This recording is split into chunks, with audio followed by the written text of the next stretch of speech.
Hello students, आप सबका encourage edu YouTube channel पे वेलकम है, स्वागत है। जून जुलाई के सीटेट एग्ज़ाम का सबको इंतज़ार था, लेकिन जुलाई में या जून में एग्ज़ाम नहीं हो पाया। तो इतनी देर क्यों हो रही है, आज उसके कारण को हम जानेंगे। कुछ न्यूज़ आ रही है कि पैटर्न इसका चेंज होगा या सीटेट जो है एक बार होगा, 2 बार होगा, 3 बार होगा। इन सारी चीज़ों को हम इस वीडियो में समझेंगे। तो चलिए वीडियो को शुरू करते हैं। स्टूडेंट्स को इंतज़ार है कि जुलाई में एग्ज़ाम नहीं हुआ है तो अगले सीटेट का दिसंबर की नोटिफिकेशन क्यों नहीं आ रही है। तो हम जान लेते हैं कि दिसंबर 2025 की जो नोटिफिकेशन आएगी, हो सकता है अभी तक जुलाई में नहीं आई है नोटिफिकेशन, देर हो गया है, तो अगस्त में तो नोटिफिकेशन आएगी ही आएगी।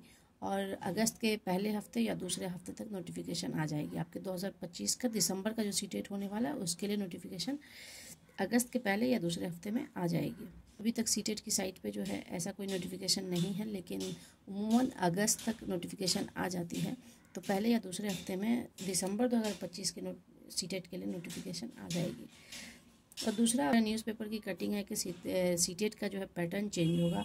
पैटर्न 3 लेवल हो सकता है। अभी तक हम एग्ज़ाम देते हुए आए हैं, अभी तक हम सीटेट का 2 लेवल में एग्ज़ाम देते हुए आए हैं। 1 to 5 का देते हुए आए हैं और 6 to 8 का देते हुए आए हैं। और 9 से 12 तक का जो है वो स्टेट, बिहार, अगर बिहार के आप स्टूडेंट हैं तो बिहार का बी स्टेट लेता है वो 9 से 12 तक का। लेकिन अभी तक सीटेट का जो है 1 to 5 और 6 to 8 2 लेवल में हम लोग एग्ज़ाम देते हुए आए हैं। लेकिन अब खबर आ रही है, न्यूज़पेपर की कटिंग दिखा रही है कि लेवल आपका जो है पैटर्न चेंज होने वाला है एग्ज़ाम का, या 3 लेवल हो जाएगा या 4 लेवल हो जाएगा। तो हो सकता है कि 3 लेवल तो होगा ही होगा, क्योंकि अभी तक एग्ज़ाम जो है 1 to 5 तक ले रहा था और 6 to 8 तक ले रहा था। तो ये प्राइमरी वालों के लिए हो गया और ये सेकेंडरी वालों के लिए हो गया। तो 9 to 12 का हो सकता है कि थर्ड लेवल में ले ले, लेकिन 4th लेवल की बात नहीं हुई है अभी। और सीटेट की वेबसाइट से कोई नोटिफिकेशन नहीं आई है। अगर सीटेट कुछ चेंजेस करता है तो नोटिफिकेशन ज़रूर आएगी और वो अपनी वेबसाइट पर नोटिफिकेशन डालेंगे। तो इधर उधर की खबरों पर ना जाएं, और अगर नोटिफिकेशन आती है तो हम आपको इसी चैनल के माध्यम से नोटिफिकेशन बताएंगे। लेकिन आप अपनी तैयारी जारी रखें। ये 3 लेवल में होता है या 4 लेवल में होता है, इस पे हमें ध्यान नहीं देना है। इतने बड़े चेंज की बात हो रही है कि 3 लेवल होगा या 4 लेवल होगा। पैटर्न अगर चेंज होता है तो सिलेबस भी चेंज होगा। और हम सब जानते हैं कि एनसीईआरटी में बदलाव आया है, एक न्यू एनसीईआरटी आई है। तो एनसीईआरटी हमें ओल्ड एनसीईआरटी से ही पढ़नी है या न्यू एनसीईआरटी से पढ़नी है। तो न्यू एनसीईआरटी में जो है बहुत सारे चेंजेस नहीं आए हैं, कुछ चैप्टर चेंज हुए हैं, पूरी एनसीईआरटी ही नहीं बदली है। तो ओल्ड एनसीईआरटी तो हम पढ़ ही रहे हैं, न्यू एनसीईआरटी को भी पढ़ना है। और जो चैप्टर ओल्ड एनसीईआरटी में है उसे हम पढ़ेंगे, और जो चेंज होकर नए एनसीईआरटी में चेंज होकर आए हैं उसे भी पढ़ना है।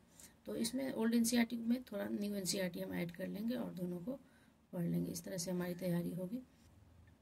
अब इसमें है कि पढ़ाई कैसे किया जाए। अगर पैटर्न चेंज होता है, सिलेबस चेंज होता है, तो हम कैसे पढ़ेंगे। तो आप तो सबसे पहले टारगेट रखिए कि 130 प्लस लाना है आपको। 130 प्लस का टारगेट रखिए। पढ़ते पढ़ते आप 110 120 तक आएंगे, लेकिन टारगेट आपको 130 प्लस रखना है। और एनसीईआरटी बुक पढ़नी ही पढ़नी है।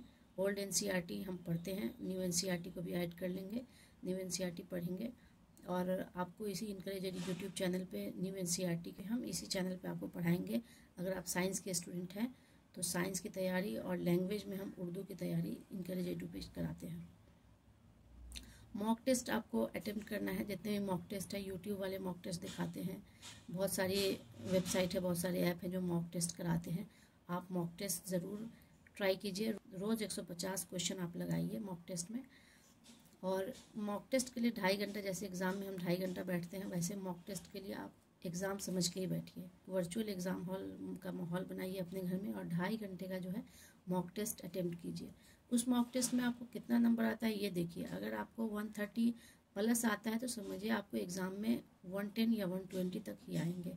तो आप कोशिश कीजिए कि 130 से ज़्यादा आएँ, क्योंकि आप मॉक टेस्ट जितना करते हैं एग्ज़ाम में सेम वही नहीं पूछता है। तो आपको थोड़ा चेंजेस होंगे। आपको मॉक टेस्ट से नीचे भी आ सकता है मेन एग्ज़ाम में, मॉक टेस्ट से ऊपर भी आ सकता है मेन एग्ज़ाम। लेकिन मॉक टेस्ट जो है वो आपकी तैयारी का एक पैमाना है कि आप कितना पढ़ चुके हैं, कितना पढ़ना बाकी है आपको। और पीवाईक्यू, जिस तरह मॉक टेस्ट हम करते हैं उसी तरह पीवाईक्यू भी ज़रूरी है, ताकि हमें एग्ज़ाम का पैटर्न पता चल सकता है, किस तरह के क्वेश्चन पूछते हैं। कंसेप्ट बेस्ड होते हैं या फिर कुछ स्ट्रैटेजी वाले होते हैं, कुछ दिमाग लगाने वाले क्वेश्चन होते हैं, इसको हमको देखना होता है। तो PYQ से हमें इसका अंदाज़ा मिल जाता है। तो आज की इस वीडियो में हमने नोटिफिकेशन के बारे में जाना है कि नोटिफिकेशन अभी नहीं आई है, लेकिन अगस्त के पहले या दूसरे हफ्ते में आ सकती है। पैटर्न चेंज होने की बात हो रही है कि 1-2 लेवल तो एक सीटेट लेता ही है, तो तीसरा या चौथा लेवल भी हो सकता है। तो इसकी कोई ऑफिशियल नोटिफिकेशन नहीं है। जैसे ऑफिशियल नोटिफिकेशन आएगी आप वेबसाइट पे देख लेंगे सीटेट की, या फिर मैं अपने इनकरेज यूट्यूब चैनल के माध्यम से बता दूंगी। इसी तरह पढ़ना है कि स्टडी कैसी करनी है आपको, तो ओल्ड NCERT और न्यू NCERT दोनों को पढ़ लेना है। इसके नोट्स बना लेने हैं, पूरी NCERT मेन जो पॉइंट होता है उसको आप नोट्स बना लीजिएगा उससे, और आप अपने दिमाग में 130+ मार्क्स रखिए। तो इसके हिसाब से आपका जो है एक माइंड सेट बन जाएगा और पढ़ाई इस तरह से हो पाएगी। और मॉक टेस्ट PYQ को ज़रूर अटेम्प्ट कीजिए। तो आज की इस वीडियो में इतना ही, मिलते हैं नेक्स्ट वीडियो में, तब तक के लिए टेक केयर, बाय बाय।